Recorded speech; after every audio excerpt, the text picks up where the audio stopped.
Assalamualaikum students, how are you? Hope you will be fine. I'm also fine. So let's start our lecture today. This is class P9. Our subject is chemistry. We are studying unit number 1 exercise. Today we will study short questions 7, 8 and 9 with long question number 4. So let's start. Question number 7 हमारे पास है State 3 reasons why do you think water is a compound and air is a mixture. उन्होंने कहा है कि 3 वजूहात बताएं जिनसे आपको ये लगता है कि जो एयर है वो एक मिक्सचर है और जो वाटर है वो एक कंपाउंड है। चले इसका आंसर देखते हैं। हमारे पास जो फर्स्ट रीज़न है वो ये है, जो वाटर है वो इसलिए एक कंपाउंड है बिकॉज़ ये हाइड्रोजन और ऑक्सीजन की केमिकल कॉम्बिनेशन से बनता है। ठीक है, जो वाटर है वो क्या है, हाइड्रोजन और ऑक्सीजन की केमिकल कॉम्बिनेशन से बनता है, जबकि जो एयर है ये जो गैसेस हैं उनकी सिंपल मिक्सिंग से बनती है। So this is the first difference. Second difference हमारे पास ये है, जो वाटर है इसकी फिक्स्ड रेशियो है बिटवीन हाइड्रोजन एंड ऑक्सीजन। जो वाटर है इसमें क्या है कि हाइड्रोजन और ऑक्सीजन की फिक्स्ड रेशियो है, जबकि जो एयर है इसमें डिफरेंट गैसेस हैं, इनकी रेशियो जो है वो फिक्स्ड नहीं है। जो थर्ड रीज़न है वो ये है, वाटर के मेल्टिंग और बॉइलिंग पॉइंट जो है वो डेफिनेट हैं। जो वाटर के मेल्टिंग और बॉइलिंग पॉइंट हैं ये भी फिक्स्ड हैं और ये क्लियर है कि इतने डिग्री पे आकर जो वाटर है वो बॉयल करता है और इतने पे आकर मेल्ट हो जाता है, जबकि जो एयर है इसके कोई भी फिक्स्ड मेल्टिंग और बॉइलिंग पॉइंट नहीं है। तो इन 3 रीज़न्स की बिना पे हम कह सकते हैं कि जो एयर है वो एक मिक्सचर है और जो वाटर है वो एक कंपाउंड है। नेक्स्ट क्वेश्चन हमारे पास है question number 8, explain why hydrogen and oxygen are considered elements whereas water as a compound. Question number 8 है कि उन्होंने कहा है जो हाइड्रोजन और ऑक्सीजन है उनको एलिमेंट्स कंसिडर क्यों किया जाता है जबकि जो वाटर है वो एक कंपाउंड है। तो इसका आंसर हमारे पास ये है, जो हाइड्रोजन और ऑक्सीजन है वो इसलिए एलिमेंट्स हैं बिकॉज़ उनके अंदर जो है वो एक जैसे एटम्स होते हैं। लाइक हाइड्रोजन है इसके अंदर जो है वो 2 एटम्स होते हैं और जो ऑक्सीजन है इसके अंदर भी 2 एटम्स होते हैं। तो इनको एलिमेंट्स इसलिए कहा जाता है क्योंकि इनके अंदर एक जैसे एटम्स होते हैं और उनके एटॉमिक नंबर भी बिल्कुल सेम होते हैं, जबकि जो वाटर है उसमें ये है कि वो हाइड्रोजन और ऑक्सीजन से मिलकर बना है और ये एक कंपाउंड के अंदर 2 एलिमेंट्स हैं, हाइड्रोजन और ऑक्सीजन, और इन दोनों के एटॉमिक नंबर भी डिफरेंट है।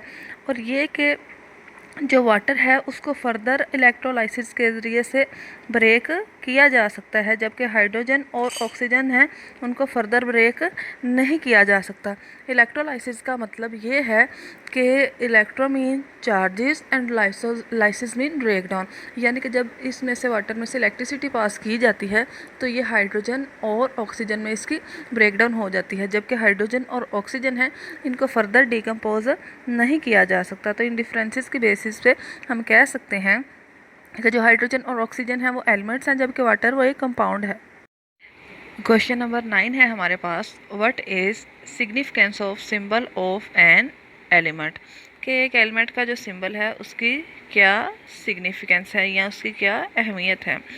जो सिंबल है वो किसी भी एलिमेंट के लिए इंटरनेशनल रिकग्निशन है, यानी कि उसको इंटरनेशनल लेवल पे भी रिकॉग्नाइज करने के लिए यूज़ किया जाता है।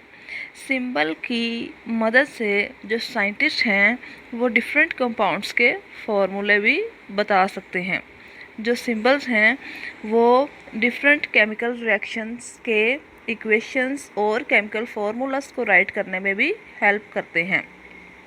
जो पीरियोडिक टेबल है वो भी डिफरेंट एलिमेंट्स के सिंबल की बेसिस पे ही बनाया गया है। हम कह सकते हैं कि इन सिंबल्स के बगैर जो केमिस्ट्री है उसको अंडरस्टैंड करना जो है वो इजी नहीं होगा, या फिर ये भी कह सकते हैं कि पॉसिबल ही नहीं होगा। तो यहाँ से आप अंडरस्टैंड कर सकते हैं कि जो सिंबल्स हैं उनकी केमिस्ट्री में किस कदर इम्पोर्टेंस है। लॉन्ग क्वेश्चन है हमारे पास, जो मोल है उसको ग्राम्स में एक्सप्रेस सिस्टम इंटरनेशनल यूनिट में कैसे किया जाता है, डिफाइन इट विद एग्जांपल। तो इसमें आंसर में आपने सबसे पहले क्या करना है, मार्कर के साथ हेडिंग देनी है मोल की। सबसे पहले आपने मार्कर के साथ मोल की हेडिंग देनी है, उसके बाद आपने इसकी डेफिनेशन लिखनी है यहाँ से लेके यहाँ तक, ठीक है।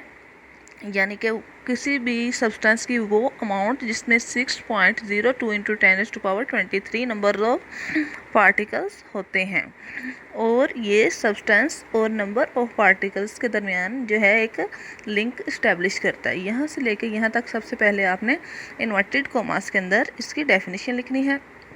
उसके बाद नेक्स्ट लाइन में आपने मोल की दोबारा से क्वांटिटेटिव डेफिनेशन लिखनी है कि एटॉमिक मास, मॉलिक्यूलर मास और formula mass of a substance that expressed in grams, ये वाली डेफिनेशन लिखनी है। उसके बाद आपने ये दोनों डेफिनेशंस लिखने के बाद ये जो 3 to 4 लाइंस में इनकी एक्सप्लेनेशन दी गई है ये लिखनी है, जिसमें उन्होंने बताया है जो सब्सटेंस है वो एलिमेंट भी हो सकता है या कंपाउंड भी हो सकता है, और इनका जो मास है वो चाहे कोई सा भी एलिमेंट हो, वो एटॉमिक मास, मॉलिक्यूलर मास या फॉर्मूला मास भी हो सकता है। इनको हम किस में एक्सप्रेस करते हैं, इनको हम एटॉमिक मास यूनिट में एक्सप्रेस करते हैं। लेकिन अगर हम इनको ग्राम्स में एक्सप्रेस करें तो फिर इन मैसेज को हम कहते हैं मोलर मैसेज। तो ये 3 to 4 ये दोनों डेफिनेशंस राइट करने के बाद 3 to 4 लाइंस में आपने ये वाली लाइंस की एक्सप्लेनेशन जो है वो थोड़ी सी देनी है।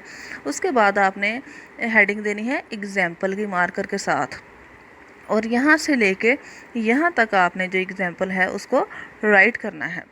एग्जाम्पल की थोड़ी सी ब्रीफिंग आपको दे दूँ कि जो कार्बन है उसका एटॉमिक मास 12 ग्राम का अगर होगा तो वो कार्बन के 1 मोल के इक्वल होगा, ठीक है। इस तरह जो वाटर है उसका 18 ग्राम का जो मॉलिक्यूलर मास है वो वाटर का 1 मोल के इक्वल होगा। इसी तरह से जो सल्फ्यूरिक एसिड है H2SO4, इसका जो 98 ग्राम का मॉलिक्यूलर मास होगा वो इसके 1 मोल के इक्वल होगा।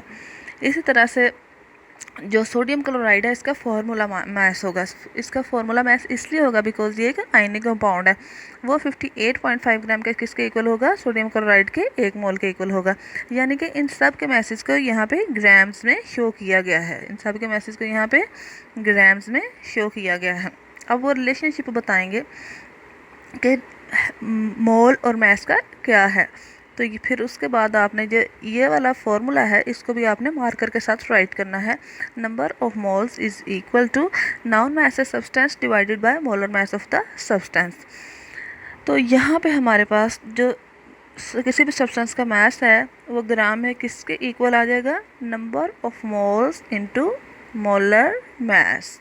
तो इस तरह के जो बीच में फॉर्मूलाज आ जाते हैं उनको आपने मार्कर के साथ राइट करना है। तो यहाँ से आपने इस तरह से ये पैटर्न जो प्रेजेंट करने का है आंसर को मद्देनज़र रखते हुए आपने राइट करना है।